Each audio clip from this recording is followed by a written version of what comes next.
Hello बच्चों, स्वागत है आप सभी का जल मैथ्स क्लासेस में। और मैं हूं राजीव। और आज हम स्टार्ट करने जा रहे हैं 2023 का गणित का केवल प्रश्न पत्र सेट नंबर 5, जिसका कोड है ZZ। और ये अग्रवाल अनसॉल्व पेपर है। और इसके हम स्टार्ट करने जा रहे हैं 2 नंबर के प्रश्न। तो यहाँ पर देखिए खंड बा विस्तृत उत्तरी प्रश्न में, और ये पेज नंबर इसका 195 है। और यहाँ पर लिखा है कि सभी खंड कीजिए। ये 2-2 नंबर वाले प्रश्न है ये। और हमें ये का ख ग घ ड़ चा ये 6 क्वेश्चन दे रखे हैं। तो इसमें से पहला क्वेश्चन देखिए क्या है कि सिद्ध कीजिए कि √2 एक परमेय संख्या नहीं है। तो ये वाला क्वेश्चन इससे पहले वाले वीडियो में आपको मिल जाएगा। तो हम यहाँ पर खा वाला प्रश्न अपना हल करते हैं। तो हल करने से पहले अगर आपने इस चैनल को सब्सक्राइब नहीं किया है तो प्लीज़ सब्सक्राइब कर लें, वीडियो को लाइक करें और शेयर भी करें। तो चलिए पहला प्रश्न हम देखते हैं क्या है। यहाँ पर हमें दे रखा है कि त्रिभुज PQR में कोण Q 90 डिग्री है। यदि tan P बराबर 1/√3 हो तो sin P cos R plus cos P sin R का मान ज्ञात कीजिए। तो हमें एक त्रिभुज बनाना है PQR। चलिए स्टार्ट करते हैं इसको।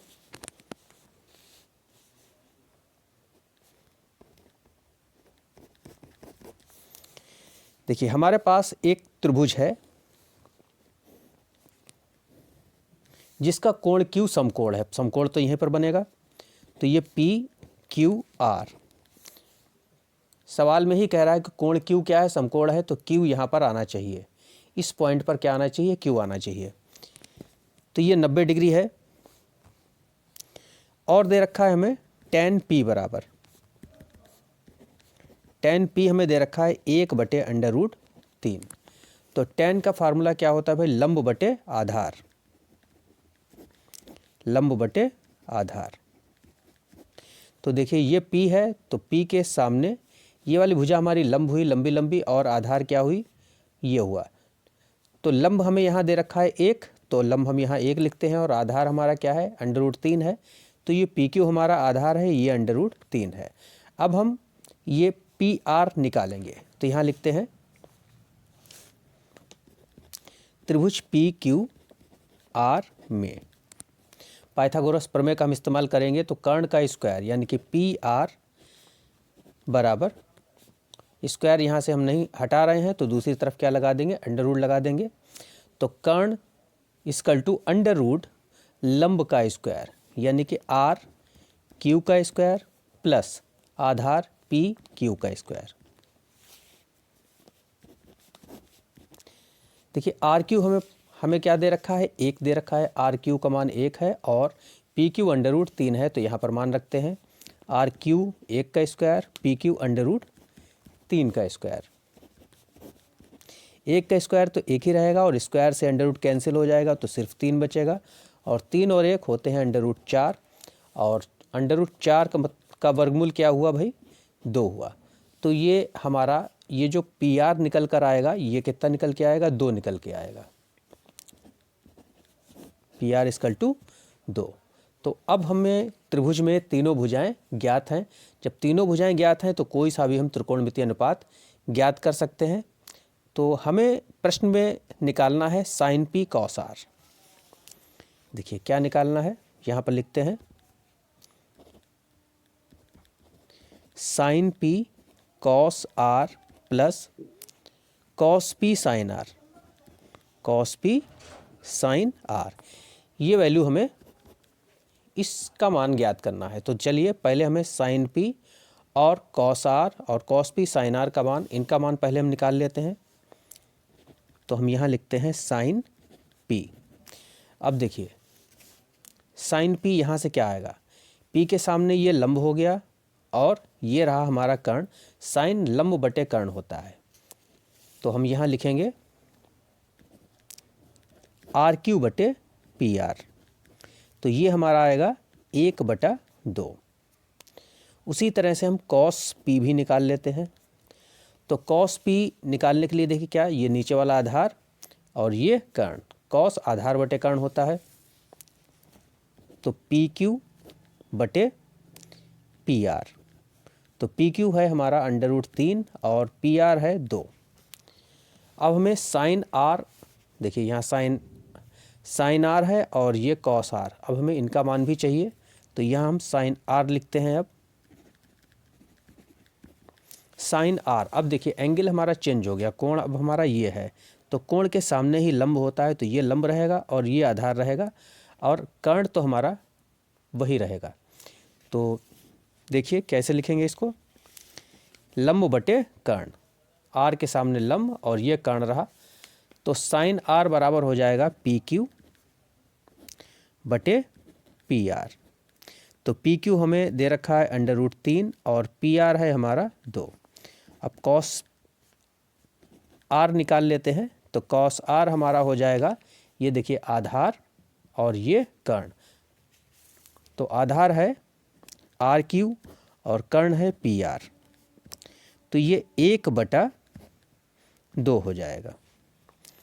चलिए अब हम मान रखते हैं इन सभी का यहाँ पर। तो पहले साइन पी दे रखा है, तो साइन पी का मान हमने निकाला है 1/2। उसके बाद है कॉस आर, तो कॉस आर का मान भी 1/2 ही है।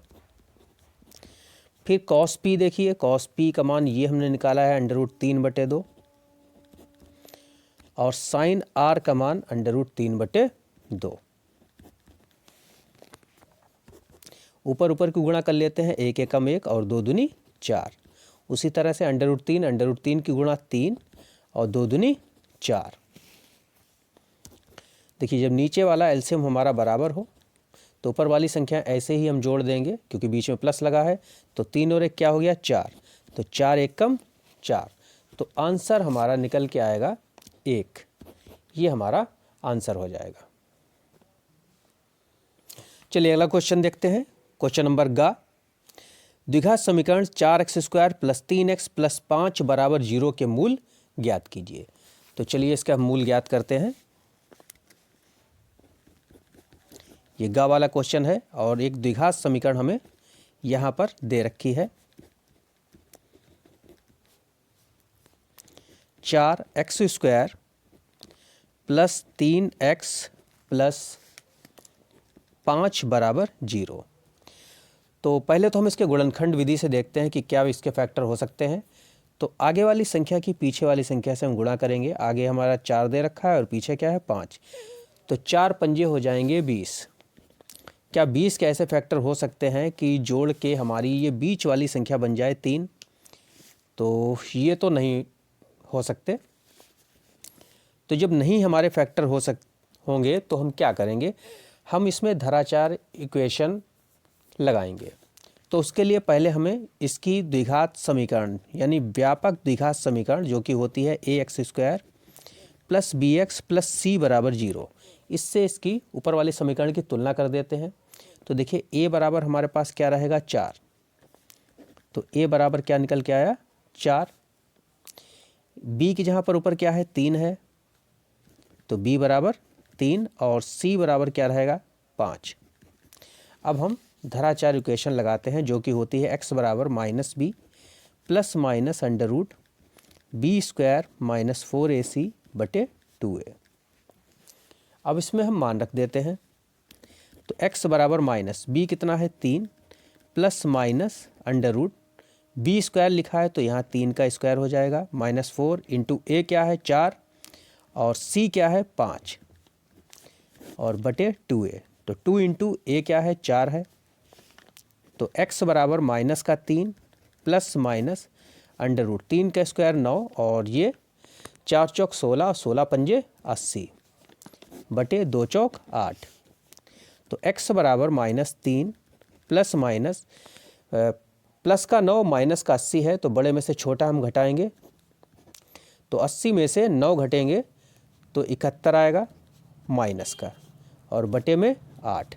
अब ये इससे ज़्यादा तो हल हो नहीं सकता क्योंकि -71 एक अधिकल्पित संख्या हो गई, तो इसलिए इसका वर्गमूल हमें नहीं मिलेगा। तो हम एक बार इस पूरी संख्या को प्लस में ले लेंगे और एक बार हम माइनस में ले लेंगे, क्योंकि ये यहाँ पर क्या लगा है प्लस माइनस दोनों ही चिन्ह है। तो एक बार हम प्लस लेंगे तो लिखेंगे -3 + √-71 बटे 8। एक तो हमारा आंसर ये होगा और दूसरा क्या रहेगा -3, और अब की बार प्लस माइनस में से हम माइनस लेंगे और अंडर रूट -71/8। तो ये द्विघात समीकरण थी, x की घात क्या थी 2 थी, तो आंसर भी इसके हमारे 2 ही बने। तो ये हमारे आंसर हो गए। अब देखते हैं अगला क्वेश्चन। अगला क्वेश्चन है हमारा घा वाला। बिंदुओं A 2, -2 और B 3, 7 को जोड़ने वाले रेखाखंड की लंबाई पूछी जा रही है। तो क्वेश्चन नंबर घ है हमारे पास।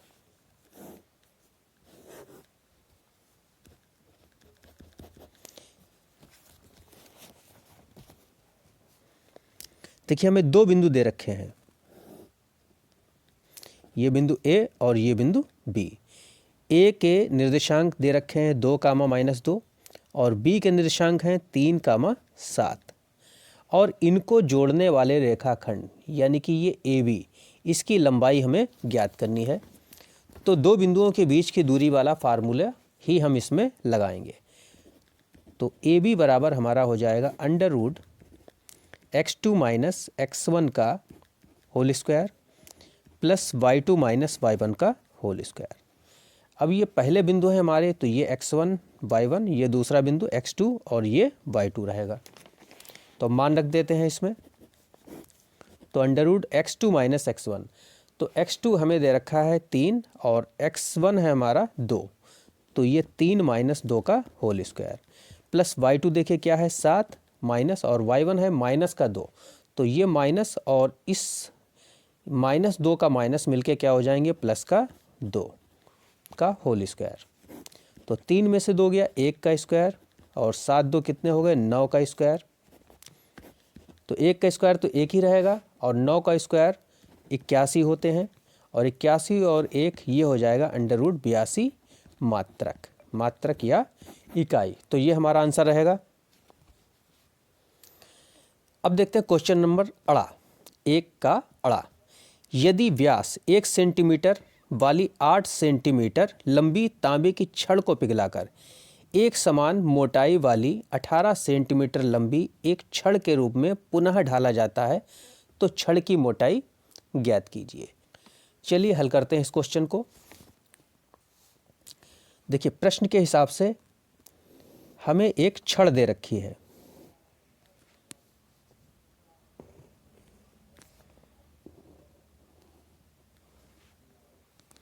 और इस छड़ की लंबाई क्या है, इसका व्यास है 1 सेंटीमीटर, यानी कि ये 1 सेंटीमीटर क्या होगा व्यास होगा, इसकी मोटाई हो गई 1 सेंटीमीटर, और इसकी लंबाई है 8 सेंटीमीटर, ये 8 सेंटीमीटर इसकी लंबाई हो गई।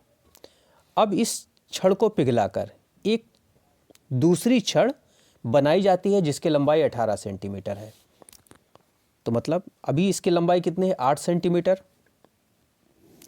अब ये जो दूसरी छड़ बनाई जा रही है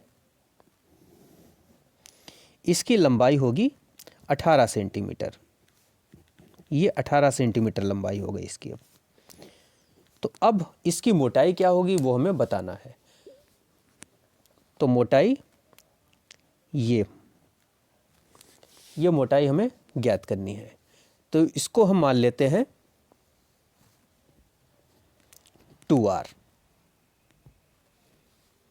पूरी मोटाई क्या होगी 2r होगी, व्यास के ही बराबर, वह व्यास ही तो हुआ ये।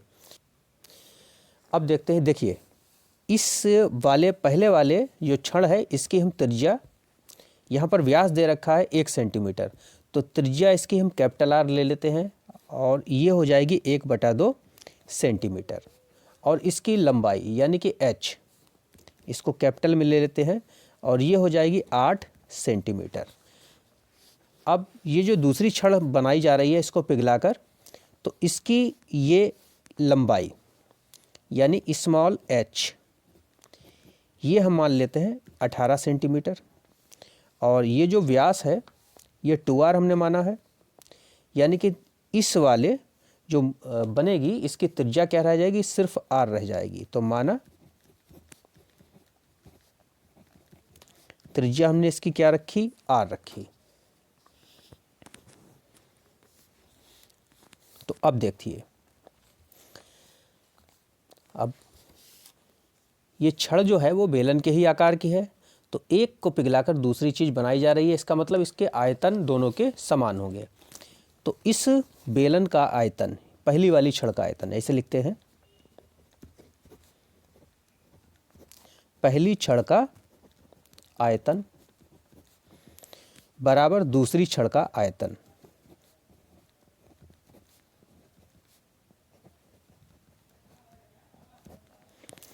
तो बेलन का आयतन क्या होता है, तो पाई आर स्क्वायर एच। पहली छड़ के लिए हमने सारे मान जो है वो कैपिटल में लिए हैं, कैपिटल लेटर में, और दूसरी छड़ जो है वो हम स्मॉल लेटर में लिखेंगे अब इसके आयतन, तो पाई आर स्क्वायर एच। तो यहाँ से पाई कैंसिल, कैपिटल आर हमें दे रखा है, देखिए 1/2, तो 1/2 का स्क्वायर और गुणा एच का मान क्या है 8 है, तो हम यहाँ 8 लिखते हैं, बराबर स्मॉल आर, इसको तो हमें ऐसे ही लिखना है क्योंकि ये हमें निकालना है, और यहाँ पर एच कितना है 18 सेंटीमीटर है, ये देखिए स्मॉल एच कितना है 18। तो हम स्क्वायर करेंगे तो 1/2 का तो 1/4 आएगा, गुणा 8 बराबर आर स्क्वायर गुणा 18। तो ये 4 दूनी 8 होते हैं और 2 से हम ये 18 काट सकते हैं, तो 2 नीम 18। तो आर स्क्वायर हमें निकालना है, तो ये 9 गुणा में है, इसके साथ बटे में आएगा, तो 1/9 बराबर आर स्क्वायर।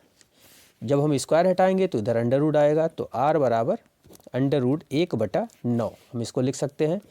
तो आर बराबर हमारे पास क्या रहेगा 1/3 सेंटीमीटर। अब हमें इस छड़ की मोटाई निकालनी है, नए वाली छड़ की, तो हम यहाँ लिखेंगे अतः नई छड़ की मोटाई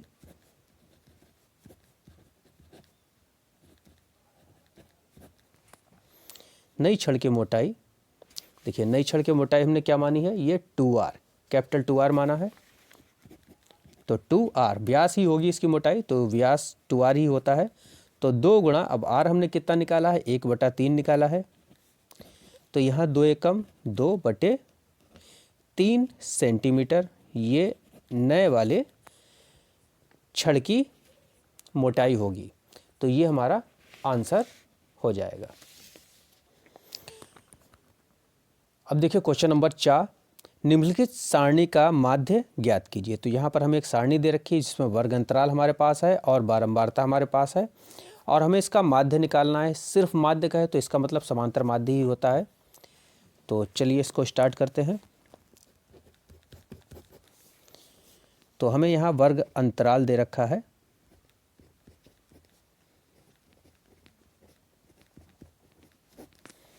इसके बाद हमें बारंबारता दे रखी है, तो वर्ग अंतराल को हम CI लिखते हैं और बारंबारता को F से। इसके बाद हम निकालेंगे मध्य बिंदु। हमें यहाँ पर ये नहीं दे रखा है कि किस विधि से लगाना है, तो हम ये प्रत्यक्ष विधि से लगाएंगे, और इसके लिए हमें मध्य बिंदु की आवश्यकता होती है। तो मध्य बिंदु X को कहते हैं, और इसके बाद हमें F और X की गुणा करनी पड़ेगी। तो अगला कॉलम हम बनाते हैं F गुणा X का। तो देखिए वर्ग अंतराल हमें दे रखा है 10 से 25, फिर 25 से 40, 40 से 55, 55 से 70, 70 से 85 और 85 से 100। और बारंबारता हमें दे रखी है 2, 3, 7, 6, 6 और 6। तो अब हम निकालते हैं मध्य बिंदु। तो मध्य बिंदु क्या होगा, ये निम्न सीमा और ये उच्च सीमा, दोनों को जोड़कर हम आधा करेंगे, या फिर हम क्या करते हैं इनका अंतर ले लेते हैं। देखिए सब में कितने का अंतर है, 10 से 25, 25 में से 10 घटाएंगे तो 15 बचेगा, 40 में से 25 घटाएंगे तो भी 15, 55 में से 40 घटाएंगे तो भी 15, यानी सब में 15 का डिफरेंस हमें दे रखा है। अब हम क्या करते हैं 15 का आधा करते हैं, तो वो होगा 7.5 यानी कि 7.5। अब हम निम्न सीमा में 7.5 इधर वाली संख्याओं में जोड़ते चले जाते हैं, वो हमारा क्या हो जाएगा, मध्य बिंदु हो जाएगा। तो 10 में हम क्या करेंगे, 7.5 जोड़ेंगे यानी 7.5, तो ये हो जाएगा 17.5। उसी तरह से 25 में हम 7.5 जोड़ेंगे तो ये हमारा आ जाएगा 32.5। अब 40 में हम 7.5 जोड़ेंगे तो 47.5। 55 में हम 7.5 जोड़ेंगे तो 62.5। 70 में जोड़ेंगे 7.5 तो हमारा 77.5। और 85 में हम 7.5 जोड़ेंगे तो हमारा हो जाएगा 92.5। अब हम गुणा करेंगे f और x की, जो कि हम यहाँ लिखेंगे। तो 2 की 17.5 से हम गुणा करेंगे तो हमारा निकल के आएगा 35.0। 3 की 32.5 से गुणा करेंगे तो 97.5। अब 47.5 की 7 से गुणा करेंगे तो हमारा निकल के आएगा 332.5। 62.5 की 6 से हम गुणा करेंगे तो हमारा निकल के आएगा 375.0। अब 77.5 की हम गुणा करेंगे 6 से तो ये हमारा निकल के आएगा 465.0। और 92.5 की जब हम 6 से गुणा करेंगे तो ये हमारा आएगा 555.0। तो देखिए अब हम इस अब हम fx का टोटल करेंगे तो लिखेंगे सिग्मा fx। तो जब हम इन सबको जोड़ेंगे तो ये हमारा बनेगा 1860.0। और सिग्मा f का हम टोटल करेंगे तो ये हमें मिलेगा 30। तो हमारे पास माध्य का फार्मूला क्या होता है, x बार बराबर सिग्मा fx बटे सिग्मा f। तो इसको हम हल करते हैं। देखिए सिग्मा fx हमें कितना मिला, 1860, और सिग्मा f क्या है, 30। तो 0 से 1 0 उड़ा दीजिए और इसको हम कैंसिल करते हैं तो 3 छंग 18 और 3 दूनी 6। तो x बार हमें मिलेगा 62 और ये हमारा आंसर हो जाएगा।